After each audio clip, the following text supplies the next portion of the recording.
Sais-tu quel animal, doté d'une queue évoquant un instrument à cordes, est capable d'imiter tous les sons du monde? Aujourd'hui, on va parler de l'oiseau lyre dans Bête de science.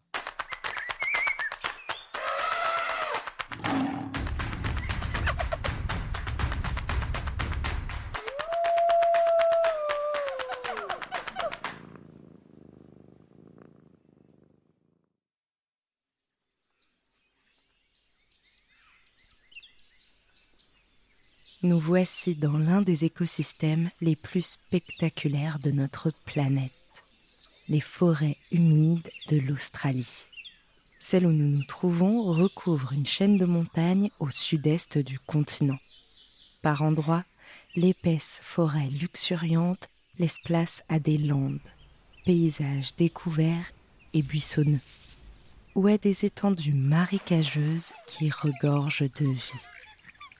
En ces lieux vivent des espèces merveilleuses, parfois très anciennes, comme le pin de Wollemi, dernier représentant d'une famille d'arbres qui se dressait déjà vers le ciel il y a plusieurs millions d'années.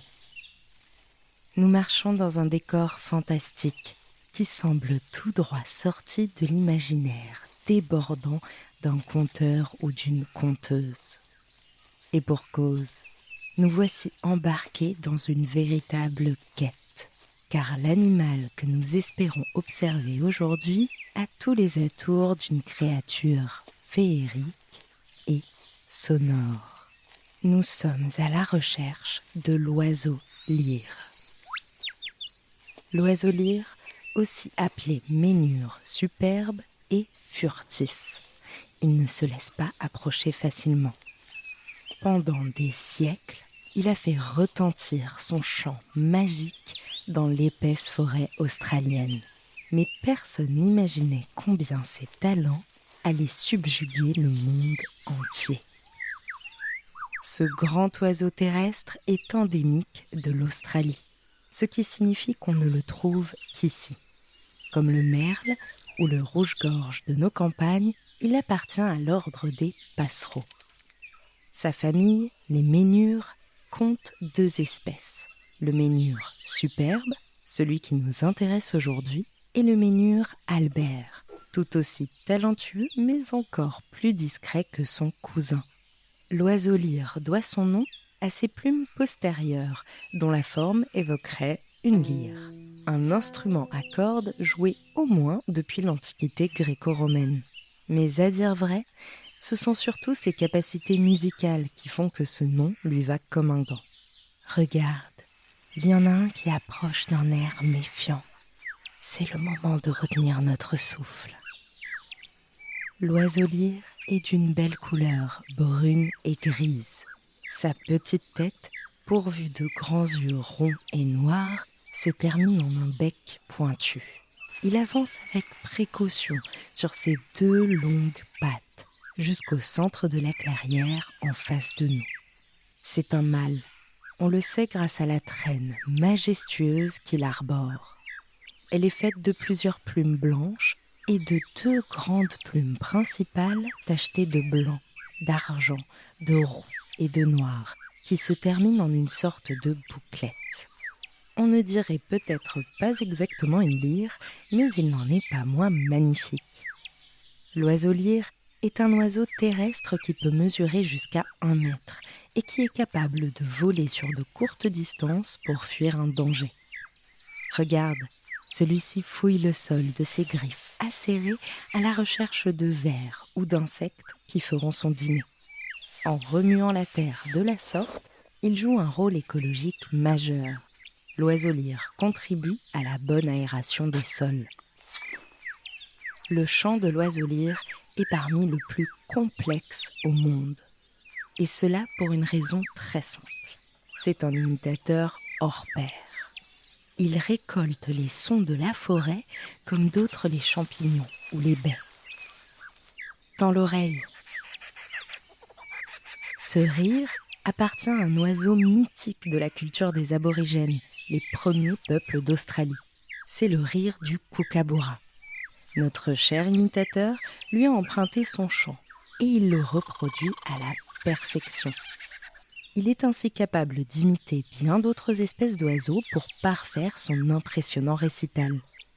Mais à quoi donc peut lui servir d'être un imitateur de génie ? Eh bien la réponse est là, juste sous nos yeux.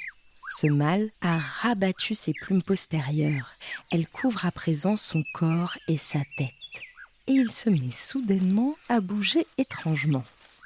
En fait, il danse au centre de la clairière. Nous avons le privilège d'assister à une parade nuptiale. Avec la forêt pour témoin et sous nos yeux ébahis, le mâle chante et danse en dévoilant son plumage. Il cherche en fait à impressionner sa future compagne. Oui, notre cher imitateur est un drôle de séducteur. Et pour que les femelles apprécient le spectacle, l'oiseau lyre doit faire preuve d'une inventivité extraordinaire. Car le seul moyen pour lui d'attirer leur attention, c'est son chant. Mais comme tu peux l'entendre, il ne manque pas d'imagination. Oh, tu as entendu ? Non, tu ne rêves pas. Ce spécimen, comme d'autres avant lui, imite les bruits mécaniques. Ici, c'est le déclencheur d'un appareil photo que tu viens d'entendre.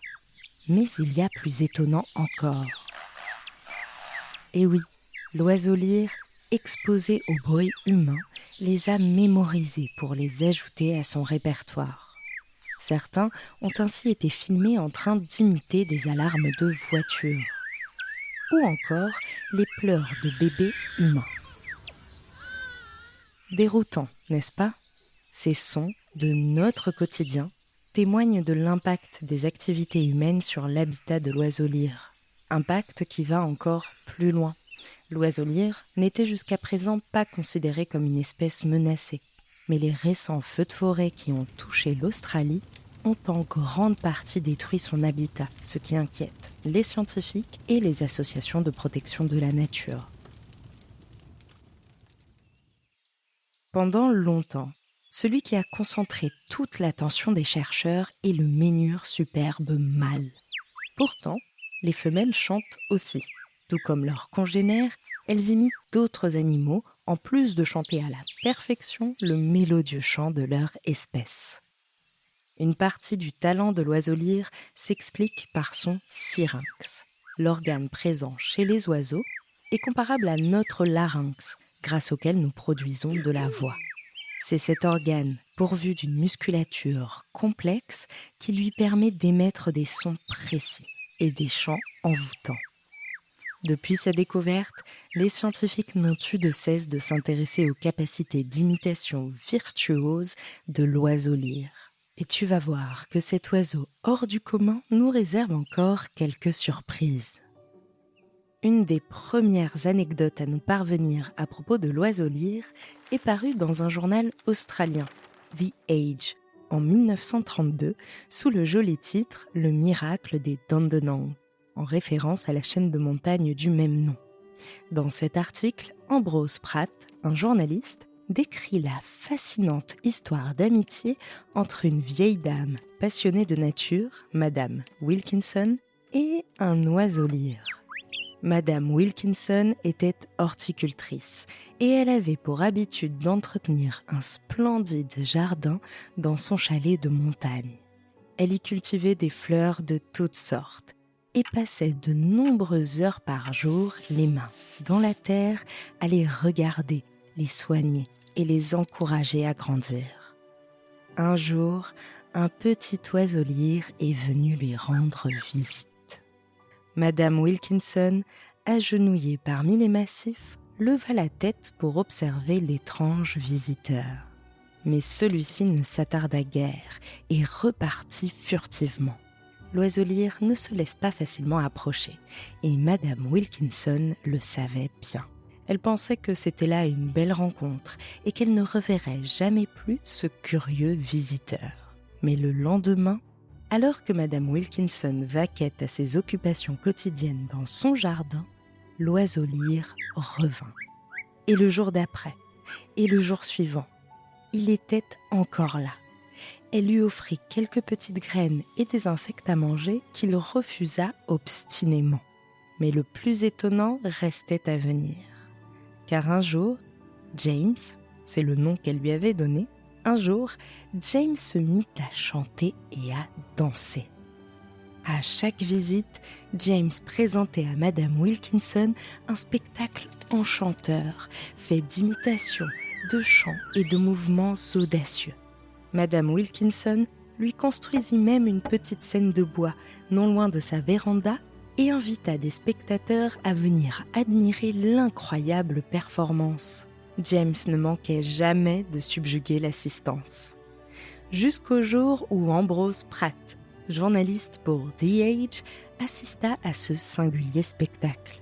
Il en fut si étonné qu'il écrivit un article pour faire connaître cette histoire d'amitié à toute l'Australie. Son article se conclut ainsi. « J'ai vu James plusieurs fois. À chaque fois, il ajoutait de nouveaux morceaux à sa performance miraculeuse. Un jour, alors que Madame Wilkinson était clouée au lit par la maladie, il fit un petit monticule devant la fenêtre de sa chambre et chanta pour elle chaque jour jusqu'à son rétablissement. Voilà une histoire digne des plus beaux contes de fées. Alors, l'explication la plus probable est que James a sûrement confondu Madame Wilkinson avec une congénère. Il lui aurait donc fait profiter des mois durant de sa parade nuptiale. À l'époque, l'oiseau-lyre était peu connu, mais grâce aux scientifiques, nous en avons beaucoup appris à son sujet et ses talents ne se cantonnent pas au monde du spectacle. Ainsi, Anastasia Dalziel, une ornithologue, étudie l'oiseau-lyre en enregistrant les sons qu'il émet dans son environnement naturel. Et un jour, elle s'est rendue compte que les chants mélodieux et les imitations extravagantes de l'oiseau laissent parfois place à quelque chose de différent. L'oiseau-lyre produit un son qui rappelle à la chercheuse quelque chose qu'elle a déjà entendu lors de ses longues expéditions en forêt. Les bruits émis par des groupes d'oiseaux à l'approche d'un danger. Car oui, à l'approche d'un prédateur, les oiseaux d'espèces différentes se mettent à sonner l'alarme, tous ensemble en criant, pour tenter de faire fuir l'ennemi. Le son émis combine donc les cris de plusieurs espèces d'oiseaux. Il est très complexe et ressemble à cela. En étudiant les enregistrements de l'oiseau-lyre, Anastasia et son équipe se sont aperçus qu'il est capable de recréer ce son à lui tout seul.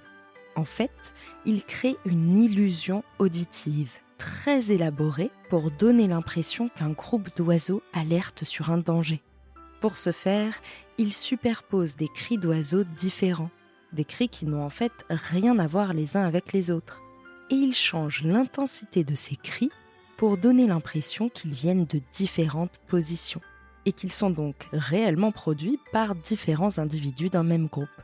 Il pousse même la précision jusqu'à imiter les battements d'ailes des oiseaux. Et l'illusion donne ça.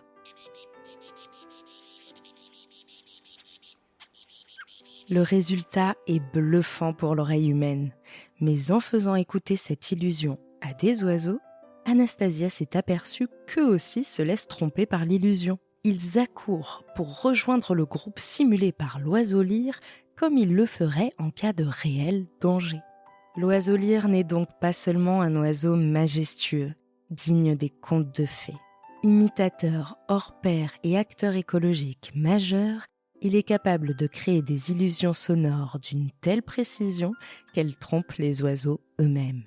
Incroyable, n'est-ce pas ? Allez, on récapitule. L'oiseau-lyre est un passereau, également baptisé ménure superbe. Natif des forêts de l'Est australien, on ne le trouve que là-bas. Cet oiseau terrestre se nourrit d'insectes qu'il trouve en remuant la terre et aère ainsi les sols des forêts. Capable d'imiter plusieurs espèces d'oiseaux, les sons émis par d'autres animaux ou encore des bruits d'origine humaine, comme une moto ou une tronçonneuse, les chercheurs ont découvert que l'oiseau-lyre crée même des illusions auditives complexes, confondant les oiseaux eux-mêmes. Alors, pas si bête l'oiseau-lyre. Merci d'avoir suivi cet épisode de Bêtes de Science. Si ce podcast te plaît, tu peux t'abonner pour découvrir de nouveaux épisodes toutes les 2 semaines et en apprendre toujours plus sur la vie fascinante des animaux. Si tu nous suis sur Spotify ou Apple Podcast, tu peux même nous laisser 5 étoiles pour nous dire qu'on a fait du bon travail, ou nous laisser un commentaire si tu veux qu'on parle d'une bestiole en particulier. À bientôt jeune aventurière et jeune aventurier.